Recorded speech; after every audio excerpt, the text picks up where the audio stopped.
Wednesday, July 10th, and we're talking about relationships and trash bags.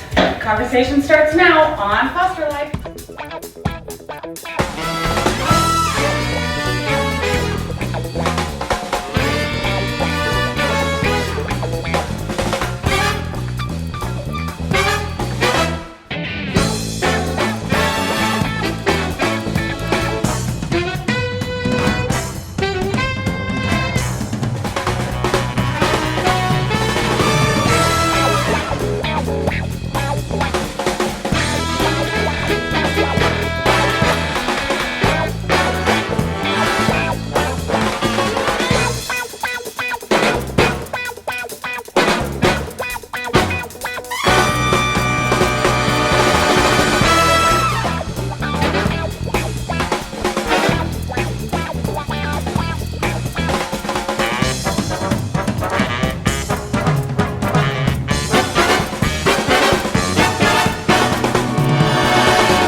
Good morning, everybody. It's July 10th, Wednesday already. Wednesday. We just came off of this holiday weekend. Did you have the long weekend? I mean, I kind of worked a little, but I also kind of took a lot of time off for the holiday weekend. I had a long vacation in Florida. Oh, you did? What'd you do in Florida? My daughter had a dance competition, and the rest of the time was on the beach. Well, you guys are really kind of ticking me off because Tristan's been to Florida, Courtney's been to Florida this year, and you've been to Florida, and I'm the traveling man. I'm the guy that's known for traveling all the time, and I haven't been anywhere. I've been just working.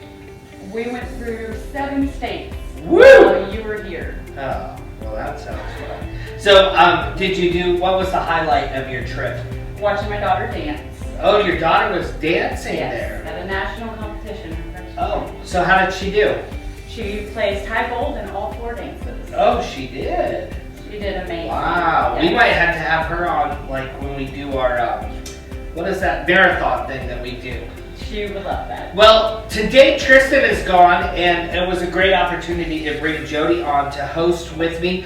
Jody is the newest member to the Foster TV family, and we want to welcome you, first of all. Are you a little nervous being in the hot seat? Nervous. Well, Nervous. Don't be nervous at all. It only lasts like a couple of weeks, and then pretty soon you just know. And we have a big crew in the studio tonight. I mean, we got a pretty good audience, and that's always fun too. But it also puts the pressure on a little bit. But I do have a welcome gift for you. Okay. And I'm gonna have Cindy, the gal that works with us. She's gonna bring it to me, and I've been working on your look.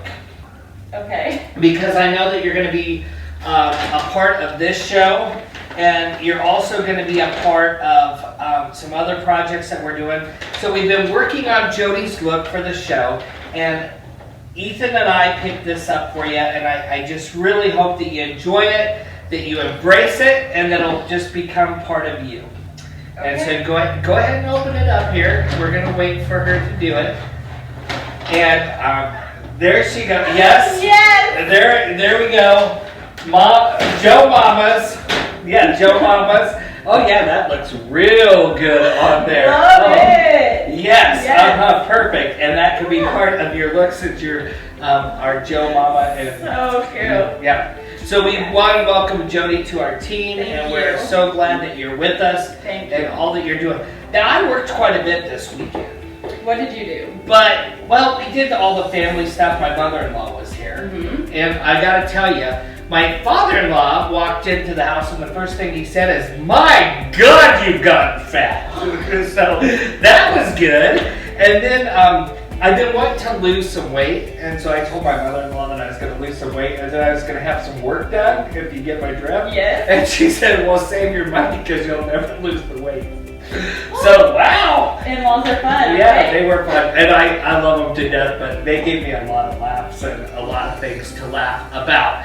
But I also met a girl on Saturday. Mm-hmm. She came to the studio. Her name was Anastasia. And she was in foster care for quite a while. and she just had a really unique story, and she kind of showed us why we do the duffel bag from a whole different point of view. Yes. And I think we should show our viewers Anastasia's story. Yes. And it's only about a 3-minute clip, but let's go ahead and show that right now. I came into care for chaotic living and abuse.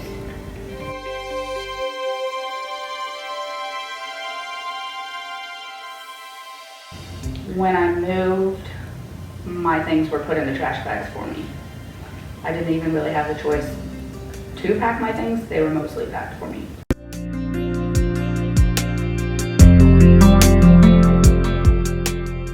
I've had police officers pack my things, caseworkers, family.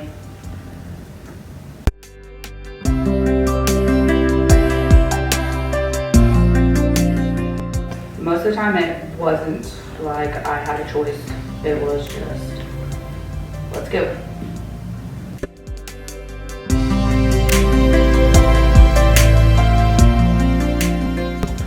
Very stressful having other people pack my things. I always felt like I wasn't going to get all of my things.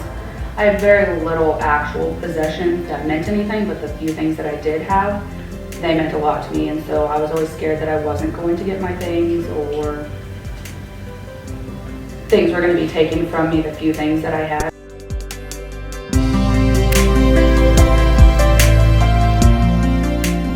I think that if I would have had a duffel bag or bag at all to pack my own things, it would have definitely been different. A lot more comfortable knowing that I was putting my things where I felt like they needed to be, that I had everything, that I wasn't just being thrown into a bag and taken somewhere else.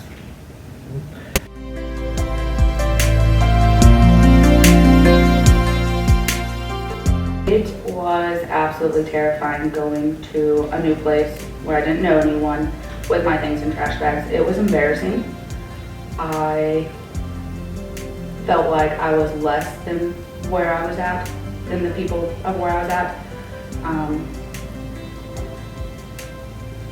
Seeing what other people had compared to what I had, it was difficult.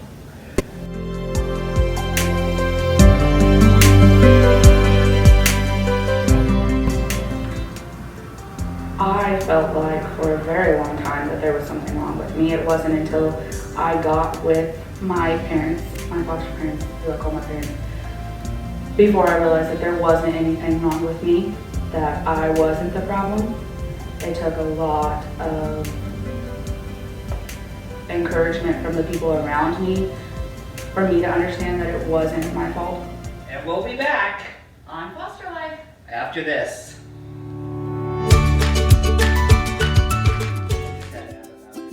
Your logo deserves to be on our duffel bag. Contact Cindy McDaniel today. It's July 10th today on Foster Life, and we have Jody in. She's hosting with me today. Are you nervous? So nervous. Oh, So don't be nervous. Oh, no. Still. This is just foster people out there, and they're just, and we only have tens of thousands of views. Thank so you. It's not a Thank big you. deal. It's just a good way. But this is a good way to break you in and get you ready. And really, this is her. She did you kind of did some rehearsal type things Yes. and tryouts, and then this is her first really official thing. So that's good. And we have Courtney here today. So, what do you guys think of Anastasia's story? Very touching. Yeah, Okay. kind of infuriating, actually. Yes. Yeah, well, so here's the deal. I'm a foster parent, and so I don't know everything, and I was confused because my marketing person was here, but she's worked in social work for a long time. Mm-hmm. And I couldn't understand why Anastasia was going on about, I was afraid I wasn't going to get my stuff. I was afraid they were going to take things that meant stuff to me, and I didn't have a lot of things, but I thought and when she was going through that, my mind's just going, well, why would she be worried because a police officer and a caseworker is packing it up?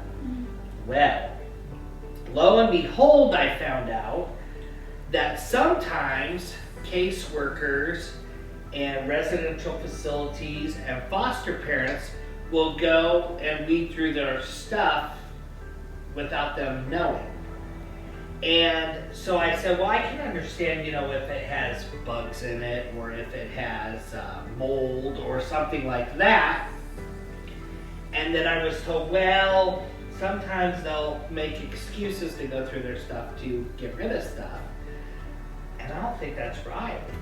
It is not right at all. And the part of her knowing that sometimes things get thrown away, and hearing her talk about them packing her things up, that it was hard. Well, to and hear. coming from a social work point of view, like that's a total ethical concern. Right. I mean, the National Association of Social Workers Code of Ethics clearly states that we are supposed to allow clients the right to self-determination, and if that's what they've chosen to bring and determined is valuable to them, why are we as social workers going in and rooting through their things? Right. That's Right. not our job. I mean, the only time we should be checking a child's things is if we have a concern for a weapon. Right. Yeah, and I do understand if there was safety, because I know some of these places are not the best places that we go into. Right. But let me make something real clear. When my son came to me, he had just come out of a rehab facility. And he had a can. It wasn't, I don't think it was a monster drink because the juvenile officer had bought it for him. But it was big can of something that she bought him on the day that she found him and talked with him about going to rehab. When he came to my house, I said, oh buddy, do you want to throw that away? And he's like, oh no. He said, I got this the day that I went to rehab. And that was kind of like his new beginning to start. And he was using pretty heavily when that happened. And he had that in his room for a long time, and it meant something to him, and it connected him with that juvenile officer who we love here. And it made that connection for him. And then when he was ready to get rid of it, it just disappeared one day. Right. So I don't know how we can go through their stuff and determine what to keep and what not to keep when you never know what that little something might mean to them. Yeah, I mean, it can be the equivalent of throwing away a child's blanket. Yes. I mean, and not even telling them where it went. Right. Like, how much more trauma are you inflicting Right. just because you want to know as a worker, like, is there bugs? Is there something like that? If you have a concern for bugs, I've had this happen to me. There was a concern for bugs in children's clothing, and I basically told the foster family, I was like, look, the home's pretty infested. It's really hot out tomorrow. You might just leave the clothes out in the sun. Let it kill off as many bugs as possible. Have the kids help you go through it and shake things out and then put them in the washer machine. Right. Giving them just a little bit of that dignity back Right. is really important. Or take it to the laundromat Yes. and do it there Yes. Yeah. and do it, the laundry there, wash it a couple of times, fold it there, and then bring it into your home. But I think you never know. There might be a shirt in there that grandma gave them that's really important to them. Well, we don't want to throw that out just because it has bugs. Right. And you can go to Walmart and get like bags that are dryer safe that you put clothes in, and then you can stuff the clothes in there and then put them in the dryer on the highest temperature possible. Right. That's gonna kill anything that's in Right. there Yeah. that shouldn't be in there. Right. If you want to share Anastasia's story with other people in the foster community, go to our Facebook Foster TV page and go down to Anastasia's story and click share. And feel free to share that with anybody. She just wants the word to get out Yes. that these duffel bags do mean a lot, Mhm. and this is the step in the right direction. And don't do it for us, do it for Anastasia, because she really wanted to get that message out, and I think she did an awesome job Yes. in doing that. When we come back today, we're going to be talking about relationships right after this.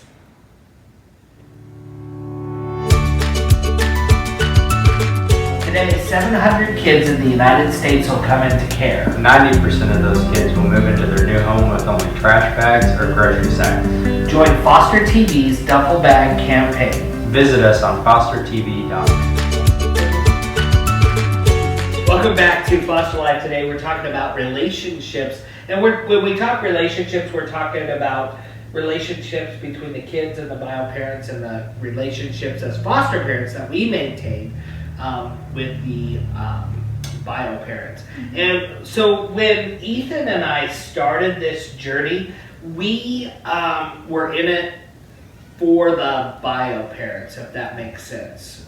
We looked at fostering as helping kids in need until this trauma was done in their life.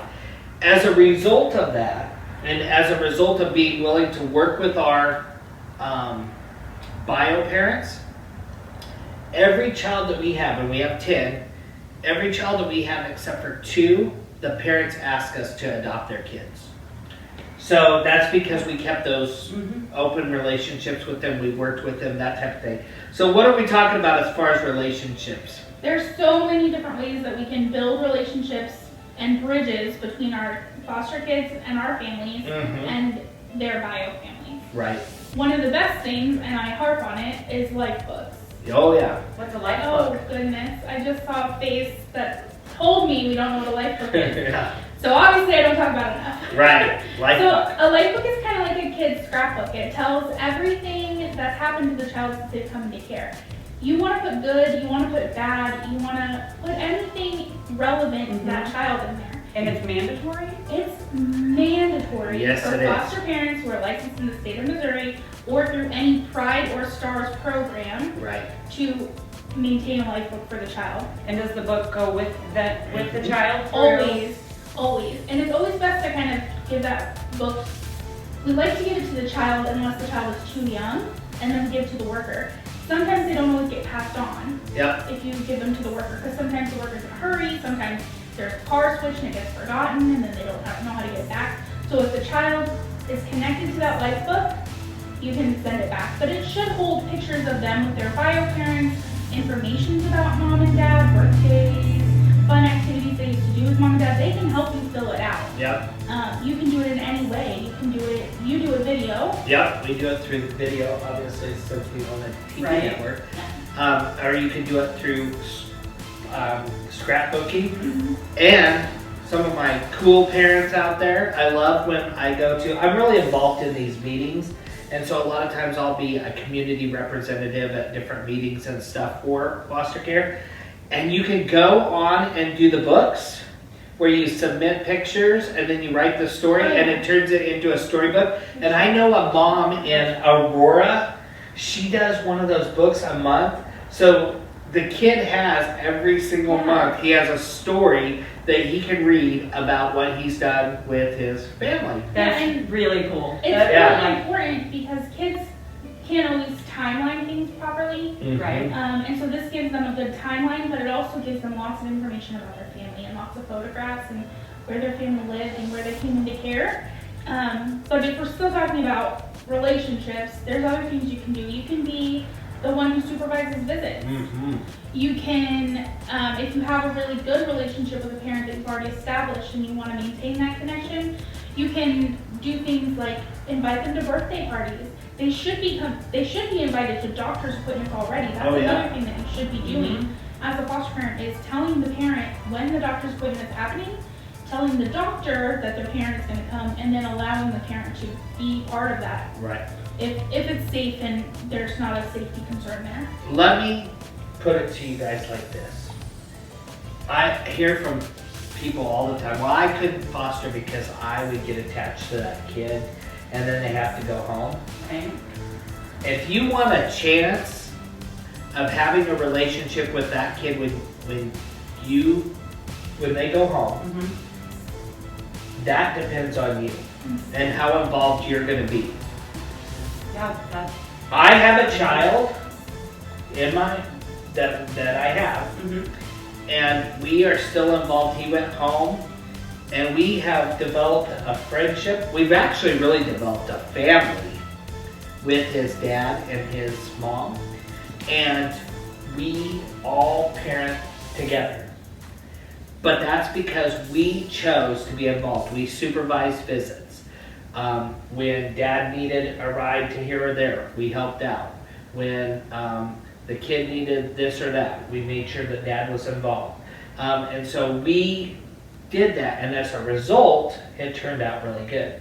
I hadn't thought of it in the way of not wanting to foster because then the child leaves. Right. But that's exactly right. If you do it correctly and you And it doesn't always work out that way, but I think it's best to at least try Right. to do it that way. to try it that Well, way. and in reality, the goal of foster care is always to return a child back to their bio family. Right. So if we as foster parents can come alongside parents who have had struggles and guide them, we're going to make lasting connections, and that whole saying, it takes a village, Mhm. will become really true. It does take more than one person to, raise a kid. Not that single parents are doing a great job, but single parents who do a great job have lots of support. Yep. They have a village around them, and this is what these families need, is a village around them, and foster parents should be that for them. Right. Somebody that even when the kid goes home, if they have a slip up, they can call Yep. and say, hey, I messed up last night, I don't know how to fix it. Right. Or if a kid is sick and you build that relationship, I love it when they call me and say, hey, he's got a temperature of 101. What do you think we should do? And then I say, oh, well, let's go to the urgent care. I'm going to meet you there. And we do it together. And one of that is actually doing a service. And that's sometimes harder to do because sometimes there's some issues that you're dealing with as far as mental illness and that type of thing. But if you put your best foot forward, a lot of times you can make that work and it builds up. Before we go to break, and before we wrap up today, the number one rule we have, we do not ever talk poorly about the bio parents. That is so important. Right. Well, and So- your kids might talk really bad. Right. I've heard, especially Mhm. teenagers, sometimes will talk really bad about their parents, and it's really important for you to come alongside them and be like, look, they've made poor choices, Yep. but they're still your parents. Mhm. They still love you. They're still working their reunification plan. They still want you to come home. So let's build some respect for them. Right. You Yes. need to respect them. Right. And even if you adopt them, because our little guy, he's adopted, and at Christmas time we adopt differently. And if the parents are clean and doing the right thing, then they can be involved in certain family things for our kids and for the parents. And so our 6-year-old. His mom was coming at Christmas and stuff, and so we went and sat down with him because he was starting to wonder, well, why am I not with her and everything. And so me and Bio Mom went and sat down with him, and she said, I made some poor choices, and because of those poor choices, I have some consequences. It's not your fault. It doesn't mean that I don't love you. It doesn't mean that I don't care about you, but it just worked out this way. And then she talked about what good parents we are and that type of thing. And that's going to do more healing Yes. than saying, well, she was this and she was that and they did this and they did that. They did, that's not gonna bring that healing together. Ultimately, that's still a part of your child. Yep. And they The bad still things. feel that need Yes. to have that blood connection. Right. Even children who've been adopted from birth and don't even know they're adopted will tell you, like, I didn't know something was missing. Like, Right. I always felt different. I always felt like I didn't fit in. And then they find out they're adopted and they're like, that's what it is. Like, there's something really missing. And the way I also think about it, I love my kids more than anything. And if you've seen me with my kids, they're my world. But I have to stop and think, because sometimes it's easy for our minds to go and focus on the negative. But if it wasn't for that individual, I would have never had that kid. Yeah. That kid would have never came to me. And so that person does have a good part of their life Yep. with us. And the other thing is how lucky am I because they asked me to adopt their kid. You know what I mean? And so I have to always remember that as well, that they took the initiative and a couple of my moms have said, I just know that I'm not going to be able to get it together. Your logo deserves to be on our duffel bag. Contact Cindy McDaniel today. Welcome back to Foster Life Today. So how was it your first time as the host on the show? It feels better after it's over. Right. It's a little more normal. But she's not taking over with Tristan. Tristan is forever my partner in crime on this show. But you are going to be a permanent fixture on this show, and then we are talking about another show that you're going to be involved in, and so it sounds like you kind of have a future with us, so that's really cool. I'm really, really excited. Yeah, and we're excited to have you as well. So, trash bag moves. Obviously, we've been talking about this a little bit, and it does have a negative psychological impact on children. If you would like to give to our duffel bag campaign for a $5 donation, $5 buys a duffel bag, and that helps out one kid. And we're helping kids coast to coast, not just in the Missouri Ozark area. And so if you would like to donate, just go to fostertv.net and click the, I think it says bags donation or something bags, and then you hit the donate and you can donate there. If you donate, for every $5 that you donate, your name is entered into the Tony Gonzalez. Tony Gonzalez limited edition autographed pictures that's framed and matted. And I guess according to Jeffrey, Cindy's son that's with us today, this is a really good thing to have. I don't know, it's a tight end or best tight end or something, but I'm sure that it's good. And if you would like a chance to win that for every $5 that you put in, you'll go into the raffle for that. Also, we're going to be giving away other cool stuff. One of the foster kids that was on the show was so pumped up about these duffel bags. She works at Walmart. She got in touch with the Pioneer woman, or lady, or chick. Woman. Pioneer woman. And she sent a ton of crap for a basket to give away. And we're talking dishes, cups, those tea things with the things and all this cooking stuff. I bet there's probably $600 worth of stuff in that basket. We're going to be giving that away. We're going to be giving away a barbecue that she got with all the utensils. This is this kid that was in care. She feels so adamant about these duffel bags that she's trying to get stuff that we can give away so that people will donate and continue to donate. So we got that. And then we got a $100 Walmart gift card that she's coming. She'll be here this next week. And so we'll have this stuff on set so we can actually show it. I'm excited to see these baskets. And I think sometime this week we get our first bags in. Ooh. So we're going to actually have those on the set. We'll be able to show you the bags that are coming. A week from today on the show, we're going to be announcing the winner of the Win-A-Date Escape. And Cindy and Tristan have to pick the winner, and I have the easy part because I'm putting the date together. We had some really good stories that came in, and there's a lot of you that deserve a date. And so they're going to pick the winner, and we're going to announce it a week from today on the show, the Win-A-Date Escape. And we'll do that right here. I'm glad I do not have to be the judge of that. Yeah, me too. So Tristan gets to keep his job. Yeah, Tristan gets to keep his job, and whew, they get to work that out. We'll be back on Friday, and we're going to be talking ACES scores on Friday, right here. On Foster Life. See you then, bye-bye. Foster Life is a HEDFRA production, only on Foster TV.